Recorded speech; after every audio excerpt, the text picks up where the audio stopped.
तो दोस्तों जैसा कि आप सभी लोगों को पता होगा कि भारत अपनी एनर्जी से रिलेटेड ज़्यादातर रिक्वायरमेंट्स को पूरा करने के लिए क्रूड ऑयल के ऊपर डिपेंड करता है और ये जो क्रूड ऑयल है ये हमारे देश के अंदर नहीं निकलता है, जिसके कारण हमको हर साल बिलियंस ऑफ डॉलर का एक बिल बना करके यहाँ पर ये जो अरब कंट्रीज़ है या फिर ये जो ओपेक कंट्रीज़ है इनको पे करना पड़ता है। तो आप सबको इसका जो एक नेगेटिव इम्पैक्ट है वो हमारे फॉरेक्स रिजर्व के ऊपर भी देखने को मिलेगा, जिसको आमतौर पर एक देश का खजाना भी माना जाता है, क्योंकि भारत का हर साल का जो क्रूड ऑयल का इंपोर्ट बिल है वो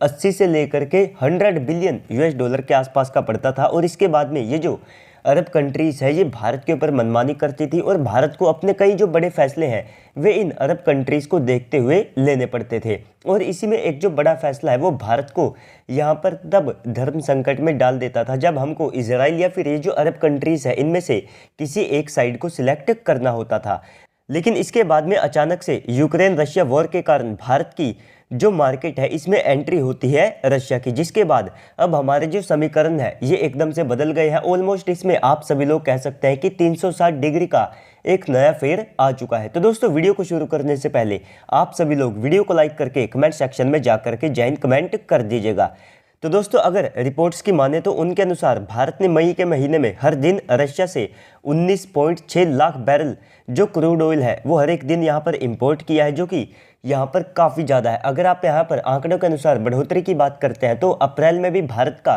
रशिया से जो क्रूड ऑयल का इंपोर्ट है वो काफ़ी ज़्यादा हाई था, लेकिन उसके बाद अगर आप मई के महीने में बात करते हैं तो मई को अगर आप अप्रैल से कंपेयर करेंगे तो ये उससे भी 15% ज़्यादा है। यहाँ तक कि अब भारत का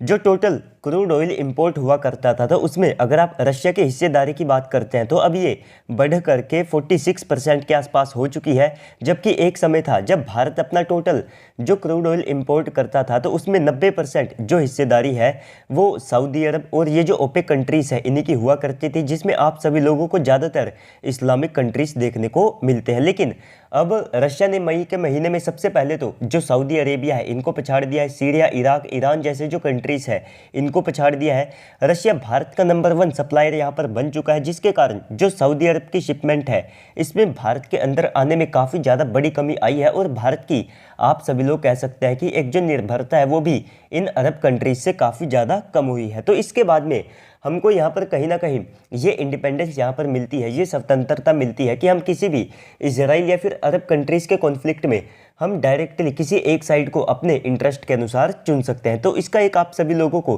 काफ़ी ज़्यादा बड़ा फ़ायदा देखने को मिलता है। और इसी के साथ में रशिया हमको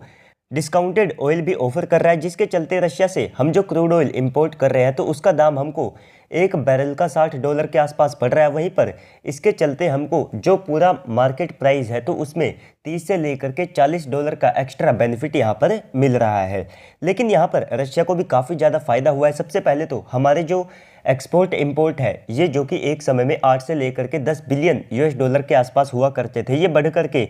तो अब ये बढ़ करके लगभग 30 से लेकर के 40 बिलियन यूएस डॉलर के आसपास का हो चुका है। और साथ ही साथ एक समय में यानी कि यूक्रेन रशिया वॉर से पहले रशिया हमको जो टोटल ऑयल सप्लाई करता था तो ये ऑलमोस्ट ना के बराबर था, क्योंकि इनकी जो हिस्सेदारी है वो भारत के मार्केट में केवल 1% के आसपास हुआ करती थी, जो कि अब समय में यहाँ पर 46% के आसपास हो चुकी है। वहीं पर जो सऊदी अरेबिया और ये जो ओपेक कंट्रीज़ है इनकी जो शिपमेंट है तो इसमें टोटल 39% की एक मैसिव गिरावट यहाँ पर देखने को मिली है।